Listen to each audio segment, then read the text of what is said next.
মিছিলকারী বন্ধুরা, আপনারা আমাকে দ্রুত গ্যাপটি পূরণ করে সামনে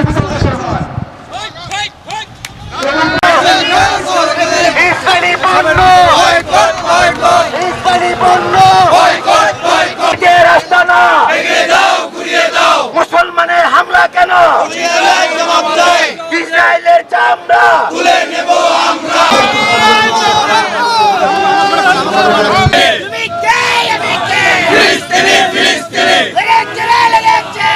ইসরায়েলের গালে গালে জালো রে জালো, আগুন জালো, জালো জালো, আগুন জালো। অ্যাকশন অ্যাকশন, ডাইরেক্ট অ্যাকশন, নবী ভাইয়ের অ্যাকশন, ডাইরেক্ট অ্যাকশন।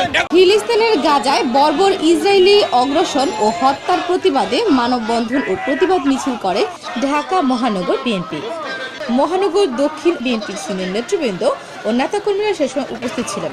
এছাড়া মহানগরের ও থানার অন্তর্গত বিএনপি ও এর অঙ্গ সংগঠন মিছিল সহকারে সমাবেশে অংশ নেয়।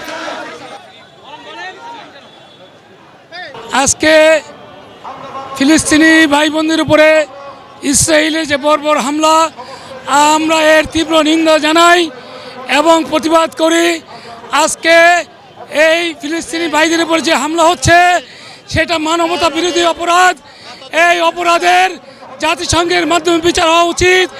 আজকে যদি ফিলিস্তিনের পাশে এই বাংলাদেশ হতো তাহলে আমরা লক্ষ লক্ষ ভাই আজকে যুদ্ধে ঝাঁপিয়ে পড়তাম এবং ইহুদিদেরকে খতম করে আমাদের ফিলিস্তিনি ভাইদের আমরা রক্ষা করতাম।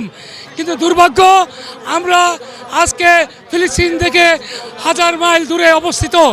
আমরা আজকে তীব্রভাবে প্রতিবাদ করছি অচিরেই জাতিসংঘের হস্তক্ষেপে যাতে ফিলিস্তিনের রাফায় এবং ফিলিস্তিনের মধ্যে যে হামলা হচ্ছে সেই হামলা, বর্বর হামলা অবিলম্বে বন্ধ হোক। অন্যথায় আমরা আরও তীব্র আন্দোলন গড়ে তুলব ইনশাল্লাহ। আমরা চাই ফিলিস্তিন, স্বাধীন ফিলিস্তিন গড়ে উঠুক এবং ফিলিস্তিনিরা এদেশে স্বাধীন জাতি হিসাবে তারা স্বীকৃতি লাভ করুক। আসলে ফিলিস্তিনে যেটা চলছে এটা হলো মানব ইতিহাসে একটা জঘন্যতম অপরাধ। আমার মনে হয় যে পৃথিবী জন্মলগ্নের পরে থেকে কোনো রাষ্ট্রের প্রতি এরকম জুলুম নির্যাতন করে নাই। আমরা বিশ্বাস করি অচিরে ইসরায়েল আল্লাহর গজবে ধ্বংস হয়ে যাবে, কিন্তু আমরা একজন মুসলমান হিসাবে যেভাবে কুলের শিশু, বৃদ্ধ মা বোনদের মারা হচ্ছে, যেভাবে শত শত হাজার হাজার মুসলিম নাগরিককে হত্যা করা হচ্ছে এবং গাজা নগরীকে এক প্রকার ধ্বংস করে দেওয়া হচ্ছে, আমরা আজকে এই ধ্বংসের প্রতিবাদে অবিলম্বে যদি এই ধ্বংস বন্ধ না হয়, এই ইসরায়েল অবৈধ ইসরায়েল আমেরিকার সহযোগিতায় আজকে এই মুসলিম নিধন অভিযানে নেমেছে। যদি এই মুসলিম নিধন অভিযান অবিলম্বে ইসরায়েল বন্ধ না করে, আমরা বিশ্বাস করি সারা বাংলাদেশে যত মুসলমান রাষ্ট্র আছে সবাই এটার বিরুদ্ধে জেহাদ ঘোষণা করবে। এবং আমরা বলতে চাই এই বাংলাদেশ 95% মুসলমানের দেশ। আমরা বর্তমান সরকারের কাছে দাবি জানাতে চাই রাষ্ট্রীয়ভাবে আমাদেরকে ফিলিস্তিনি যাওয়ার ব্যবস্থা করা হোক।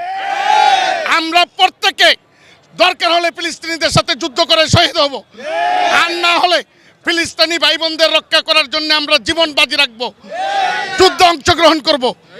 এটাই আমাদের অভিমত।